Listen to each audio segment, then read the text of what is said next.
ਦੋਸਤੋ ਰਿਆਜ਼ ਜੱਟ ਦਾ ਜਿਹੜਾ ਨਵਾਂ ਸ਼ਿਕਾਰ ਆ ਗਿਆ 2025 ਦਾ ਨਵਾਂ ਮਾਡਲ ਛੱਤ ਦੇਖ ਸਕਦੇ ਤੁਸੀਂ ਬਿਲਕੁਲ ਨਵਾਂ ਮਾਡਲ ਔਰ ਪਹਿਲੇ ਟਰੈਕਟਰ ਨੂੰ ਲਾਈ ਆ। ਇਹਦੀ ਅੱਜ ਲਾਂਚਿੰਗ ਸੀ ਇੱਥੇ।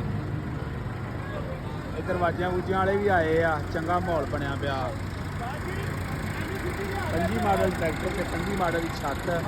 ਇਹਦੀ ਮੁਕੰਮਲ ਤਫਸੀਲਨ ਵੀਡੀਓ ਜਿਹੜੀ ਆ ਰੰਧਾਵਾ ਵਲੌਗ 333 YouTube ਚੈਨਲ ਤੇ ਮਿਲ ਜਾਏਗੀ। और एक छत की कीमत आ और की क्वालिटियां ने छत दियाँ मुकम्मल तफसील जी है।